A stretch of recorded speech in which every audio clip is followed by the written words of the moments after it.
Hi hello ನಮಸ್ತೆ friends, welcome to ತ್ರಿಕೋನ YouTube channel. ಎಲ್ಲರೂ ಹೇಗಿದ್ದೀರಾ? ಐ ಹೋಪ್ ಎಲ್ಲರೂ ಚೆನ್ನಾಗಿದ್ದೀರಾ ಅಂದ್ಕೊತೀನಿ. ಇವತ್ತು ನಾನು ಮಾರ್ನಿಂಗ್ ಬ್ರೇಕ್ಫಾಸ್ಟ್ಗೆ ಸಿಂಪಲ್ಲಾಗಿರುವಂತಹ ಶಾವಿಗೆ ಉಪ್ಪಿಟ್ಟು ಮಾಡೋದನ್ನ ತಿಳಿಸ್ತಾ ಇದ್ದೀನಿ ಫ್ರೆಂಡ್ಸ್. ತುಂಬಾ ಕ್ವಿಕ್ಕಾಗಿ ಮಾಡ್ಕೋಬೋದಾದಂತಹ ಬ್ರೇಕ್ಫಾಸ್ಟ್ ಇದು. ತುಂಬಾ ಟೇಸ್ಟಿಯಾಗಿರುತ್ತೆ. ಇದಕ್ಕೆ ಬೇಕಾಗಿರುವಂಥ ಇಂಗ್ರೀಡಿಯೆಂಟ್ಸ್ ನೋಡೋಣ ಬನ್ನಿ.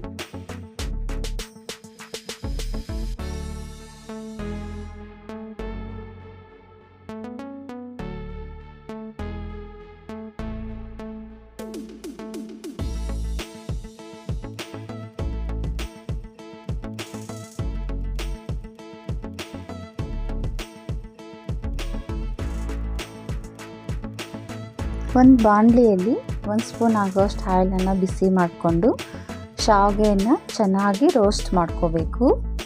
ಇದು ಅನ್ರೋಸ್ಟೆಡ್ ಶಾವಿಗೆ. ಇದು ಲೋ ಫ್ಲೇಮಲ್ಲೇ ನಾವು ಚೆನ್ನಾಗಿ ಶಾವಿಗೆಯನ್ನು ಹುರ್ಕೋಬೇಕಾಗತ್ತೆ. ನೋಡಿ, ಈ ಥರ ಹೊಂಬಣ್ಣ ಬರೋವರೆಗೆ ನಾವು ಶಾವಿಗೆಯನ್ನು ಹುರ್ಕೊಂಡ್ರೆ ಸಾಕು. ಜಾಸ್ತಿ ಹುರಿಯೋದು ಬೇಡ. ಈ ಥರ ಹುರ್ಕೊಂಡು ಮಾಡೋದ್ರಿಂದ ಶಾವಿಗೆ ಉಪ್ಪಿಟ್ಟು ಚೆನ್ನಾಗಿ ಬರುತ್ತೆ. ನೋಡಿ, ಈ ಹದಕ್ಕೆ ಹುರ್ಕೊಂಡ್ರೆ ಸಾಕು. ಈಗ ಚೆನ್ನಾಗಿ ರೋಸ್ಟ್ ಆಗಿದೆ. ಇದನ್ನು ನಾನು ಒಂದು ಪ್ಲೇಟ್ಗೆ ಹಾಕಿ ಇಟ್ಟಿಡ್ತಾ ಇದ್ದೀನಿ. ಅದೇ ಬಾಣಲಿಯಲ್ಲಿ ನಾನು ಒಂದು 4 ಟೇಬಲ್ ಸ್ಪೂನ್ ಆಗೋಷ್ಟು ಆಯಿಲನ್ನು ಬಿಸಿ ಮಾಡ್ಕೊತೀನಿ. ಈ ಒಗ್ಗರಣೆಗೆ ಬೇಕಾಗಿರುವಂತಹ ಪದಾರ್ಥಗಳು ನೋಡೋಣ. ಹೆಚ್ಚಿಟ್ಕೊಂಡಿರುವಂತಹ 3 ಈರುಳ್ಳಿ, ಹಾಗೆ 1 ಟೊಮೊಟೊ, ಕ್ಯಾರೆಟು, ಕ್ಯಾಪ್ಸಿಕಮ್ ತೊಗೊಂಡಿದ್ದೀನಿ, ಹುರುಳಿಕಾಯಿ ತೊಗೊಂಡಿದ್ದೀನಿ, ಸ್ವಲ್ಪ ಕರಿಬೇವಿನ ಸೊಪ್ಪು, ಹಾಗೆ ಖಾರಕ್ಕೆ ಹಸಿಮೆಣಸಿನಕಾಯಿ.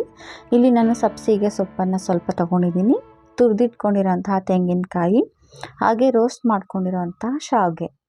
ಈಗ ನಾನು ಒಗ್ಗರಣೆಗೆ ಸಾಸಿವೆ, ಕಡಲೆಬೇಳೆ, ಹಾಗೆ 2 ಒಣಮೆಣಸಿನ್ಕಾಯನ್ನು ಹಾಕ್ಕೊತಾ ಇದ್ದೀನಿ. ಇದನ್ನು ಚೆನ್ನಾಗಿ ರೋಸ್ಟ್ ಮಾಡ್ಕೊಳ್ಳೋಣ. ನೆಕ್ಸ್ಟ್ ನಾನು ಕರಿಬೇವಿನ ಸೊಪ್ಪು, ಹಾಗೆ ಹೆಚ್ಚಿಟ್ಕೊಂಡಿರೋಂತಹ ಈರುಳ್ಳಿ, ಹಸಿಮೆಣಸಿನ್ಕಾಯಿನೂ ಕೂಡ ಈಗಲೇ ಹಾಕಿ ಚೆನ್ನಾಗಿ ಫ್ರೈ ಮಾಡ್ಕೊತೀನಿ.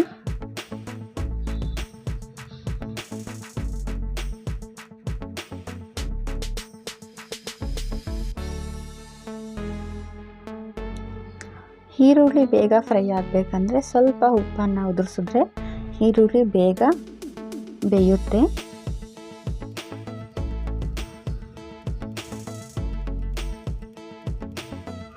ಚೆನ್ನಾಗಿ ಫ್ರೈ ಮಾಡ್ಕೊಳ್ಳೋಣ ಈರುಳ್ಳಿಯನ್ನು.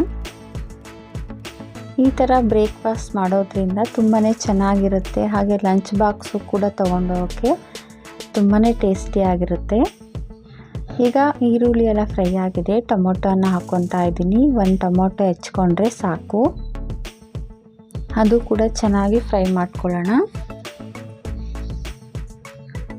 ನೆಕ್ಸ್ಟ್ ನಾನು ಹೆಚ್ಚಿಟ್ಕೊಂಡಿರೋ ಅಂಥ ವೆಜಿಟೇಬಲ್ಸ್ ಹಾಕ್ಕೊತಾ ಇದ್ದೀನಿ. ಕ್ಯಾಪ್ಸಿಕಮ್, ಹುರುಳಿಕಾಯಿ, ಹಾಗೆ ಕ್ಯಾರೆಟ್ ಕೂಡ ಹಾಕ್ಕೊತಾ ಇದ್ದೀನಿ. ನಿಮ್ಮ ಮನೇಲಿ ಯಾವ ಥರ ತರಕಾರಿ ಇದೆಯೋ ಬಟಾಣಿ ಕೂಡ ಹಾಕ್ಕೋಬೋದು. ತುಂಬಾ ಚೆನ್ನಾಗಿರುತ್ತೆ.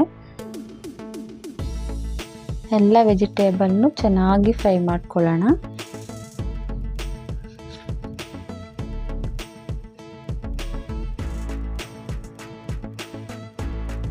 ಎಣ್ಣೆಯಲ್ಲಿ ಚೆನ್ನಾಗಿ ಬಾಡಿಸ್ಕೊಂಡು ಆದಮೇಲೆ ನಾನು ಹೆಚ್ಚಿಟ್ಕೊಂಡಿರೋ ಅಂತಹ ಸಬ್ಸಿಗೆ ಸೊಪ್ಪನ್ನು ಹಾಕ್ಕೋತಾ ಇದ್ದೀನಿ. ಹಾಗೆ ಕ್ಯಾರೆಟನ್ನು ಕೂಡ ಹಾಕ್ಕೊತಾ ಇದ್ದೀನಿ. ಎಲ್ಲವನ್ನು ಚೆನ್ನಾಗಿ ಒಂದು ಮಿಕ್ಸ್ ಕೊಡೋಣ. ಇದು ಆಯಿಲಲ್ಲೇ ಚೆನ್ನಾಗಿ ಬೆಂದರೆ ತುಂಬಾ ಚೆನ್ನಾಗಿರುತ್ತೆ. ಹಾಗೆ ನಾನಿಲ್ಲಿ ಹಸಿ ಕಡಲೆ ಬೀಜ ಕೂಡ ಹಾಕ್ಕೊತಾ ಇದ್ದೀನಿ. ಚೆನ್ನಾಗಿರುತ್ತೆ ಕಡಲೆ ಬೀಜ ಹಾಕೋದ್ರಿಂದ. ಇದು ಹಾಕಲೇಬೇಕು ಅಂತ ಏನಿಲ್ಲ, ಆಪ್ಷನಲ್. ಈಗ ನಾನು 2 ಗ್ಲಾಸ್ ಆಗೋಷ್ಟು ನೀರನ್ನು ಆ್ಯಡ್ ಮಾಡ್ಕೋತಾ ಇದ್ದೀನಿ.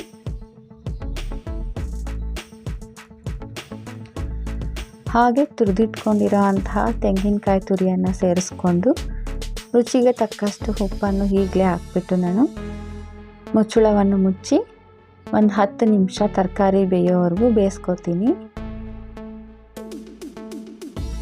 ಈಗ ತರಕಾರಿ ಎಲ್ಲ ಚೆನ್ನಾಗಿ ಬೆಂದಿದೆ. ಒಂದು ಸಾರಿ ಉಪ್ಪು ಖಾರ ಆಗಿದೆಯಲ್ಲ ಅಂತ ನೋಡ್ಕೊಂಡ್ಬಿಟ್ಟು ನಾನು ರೋಸ್ಟ್ ಮಾಡಿಟ್ಕೊಂಡಿರೋ ಅಂಥ ಶಾವಿಗೆನ ಸೇರಿಸ್ಕೊಂಡು ಚೆನ್ನಾಗಿ ಮಿಕ್ಸ್ ಮಾಡ್ಕೊಳ್ಳೋಣ.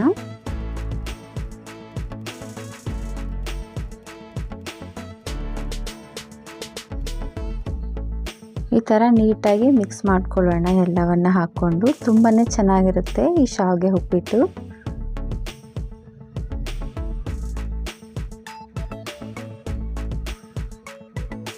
ಈ ಥರ ನೀಟಾಗಿ ಮಿಕ್ಸ್ ಮಾಡಿ ಆದಮೇಲೆ ನಾನು ಪ್ಲೇಟನ್ನು ಮುಚ್ಚಿ ಲೋ ಫ್ಲೇಮಲ್ಲಿ ಒಂದು 10 ಮಿನಿಟ್ಸ್ನ ಚೆನ್ನಾಗಿ ಬೇಯಿಸ್ಕೊತೀನಿ. ಅದು ಚೆನ್ನಾಗಿ ಹರಳ್ಕೊಳ್ಳುತ್ತೆ. ಲೋ ಫ್ಲೇಮಲ್ಲೇ ಇಡಬೇಕು. ನೋಡಿ ಎಷ್ಟು ನೀಟಾಗಿ ಉದುರಾಗಿ ಬಂದಿದೆ ಶಾವಿಗೆ ಉಪ್ಪಿಟ್ಟು.